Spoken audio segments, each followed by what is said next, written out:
in studio is Chrissy from the Addington place. Good morning. Good to see your smiling face as always.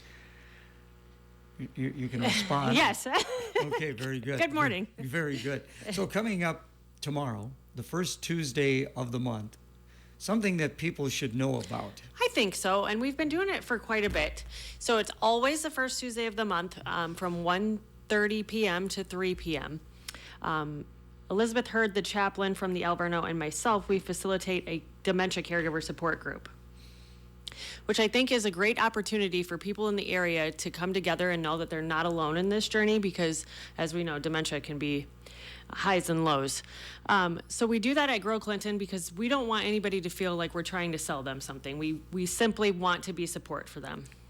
So Elizabeth writes her own education, as well as we get some education from the Alzheimer's Association, but she is so educated in dementia, it's amazing to listen to her talk. So she really gives great support to the community. And I'm just there to bring people in, so.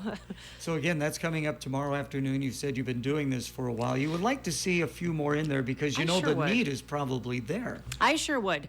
And I'm not sure if people in the community also know that Paul Homer, he facilitates, it's twice a month, and I wish that I remembered. I don't know if it's like the second Thursday and the fourth Tuesday or fourth Friday, something like that, at Zion Lutheran, and he does a essentially it's like an adult daycare. It's called First Circle Friends, and they do that for 5 hours on that day from 10 a.m. to 3 p.m., I believe. So I think that people should know that that is also available in the area. I just feel like there's so many resources available that maybe not everybody knows about. Paul always comes to our Plus 50 Living Fair, and we're going to have that again come next April in 2026. Hope to see you there as well. Yeah. But Paul and yourself really trying to get information, and it's information that you're trying to give out. Yes. Well, as well as support.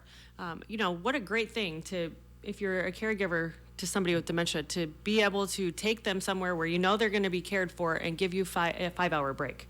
5 hour to, go to an appointment if you need to, or get some grocery shopping done. Just something that you can take some time for yourself. Okay, that's for the First Circle of Friends. But again, you're going to be at Grow Clinton tomorrow, 1:30 in the afternoon. Yep. No registration. I would imagine people just show up. Just show up.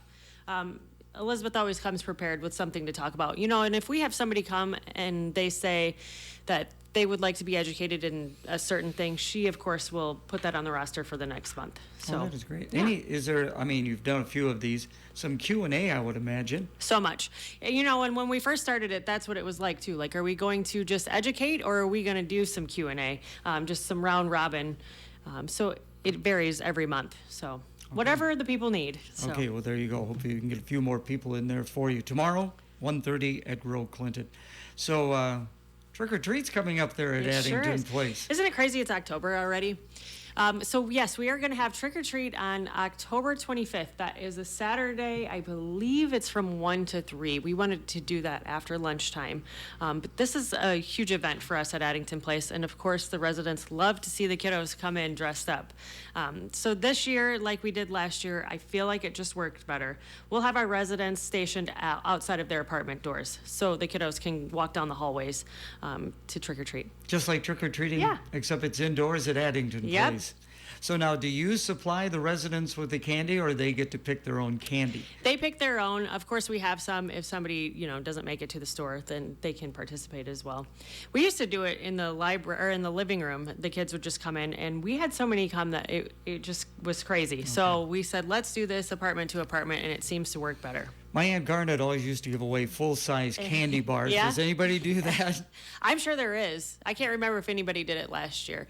I did buy like little trinkets instead of candy if somebody would like to have that instead. So well, that's a good idea. So again, that'll be coming up the 25th. We're going to have you back here again on the 20th, so we'll get a little closer to that date. I would imagine tours are available. People would like to find out more information. Chrissy, what's the best way? Yep, they can give me a call at the building. It's 563-243-6870. All right, very good. We'll talk to you on the 20th. Thank you. And again, hopefully we'll get some folks in there tomorrow at Grow Clinton for that support group. It's very important. Thank you so much. Coming up, a check of our 1545 weather. Winkle, Parker, and Foster, their firm provides outstanding service to their clients because